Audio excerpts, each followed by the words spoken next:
Magic the Gathering, a series that was first released in 1993 by Wizards of the Coast, has spent 23 years becoming the largest trading card game on the planet. Many planeswalkers love to battle it out with spells, artifacts, and creatures in order to drain their opponent's life points to zero. But sometimes conflict moves from the game and into real life, especially when it's between a pro tournament player and Wizards of the Coast itself. Now, this is Autumn Burchett, and according to their MTG wiki page, they are an English professional Magic player, perhaps best known for winning the first ever Mythic Championship, the continuation of Pro Tour events. MC Cleveland 2019, Burchett, who identifies as trans feminine non-binary, was thus notable for being the first non-male player to have won a Pro Tour, as well as being the first English Pro Tour champion. They also won the English National Championship back-to-back in 2017 and 2018, and finished 11th in their first Pro Tour PT battle for Zendikar. And Autumn isn't happy with Wizards of the Coast. In fact, on November 8th, they tweeted out that I was instructed by tournament officials to remove these defaced Terese Nielsen lands from my deck. They made sure to follow it up by saying here that, to be clear, this was a Wizards decision and nothing to do with the judges. But we can look at the cards here and see that Autumn has defaced them with slogans like "No TERFs on Gruul Turf" and "Trans rights are human rights."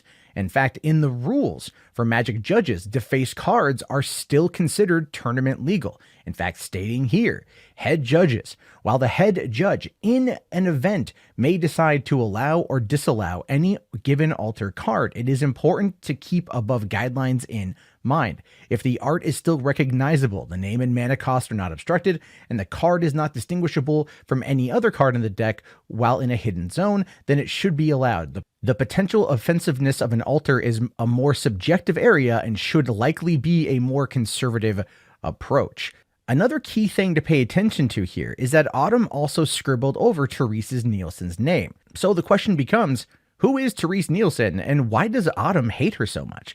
Well, Terese Nielsen is an artist from Magic the Gathering who has been around since Alliances, the 8th Magic expansion released in June 1996. And according to Autumn, Terese is a TERF, which stands for a Trans Exclusionary Radical Feminist. And as a trans non-binary person, it's easy to see why Autumn would not like Terese or her artwork. However, Terese has pushed back against these allegations from a Twitter post this past summer, in which she says, "For the record, I support human rights, trans rights, gay rights, as well as religious freedom, and the sacredness of life in all of its forms." And looking through her Twitter follow list, she definitely follows people from a lot of different political backgrounds.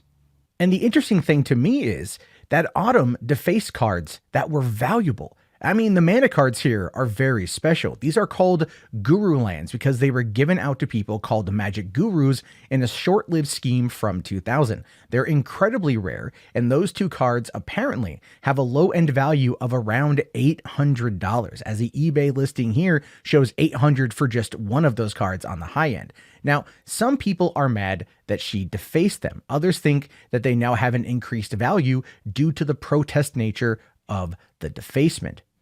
As a follow-up to Autumn's cards being pulled from tournament play, they have been allowed to use other mana cards which have been defaced, saying, "Have been approved to use these in my deck for the tournament. Didn't really want the previous art in my deck anyway. Trans rights are human rights." And at the end of the day, it seems that Wizards of the Coast didn't want the artist's name defaced on the card, and ultimately, that seems fair. But will that actually smooth the situation over for Magic the Gathering players who are more interested in activism than playing the game?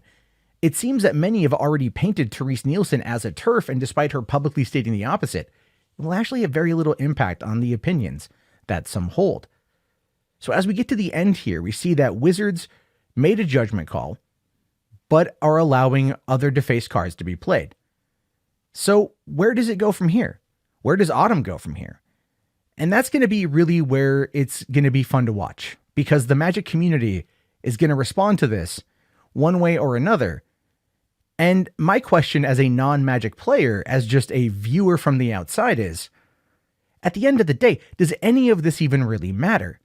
Is it actually going to be discussing the issue with Terese Nielsen between her and Autumn Burchett? Or is it just going to be, name calling and label hurling from across the internet?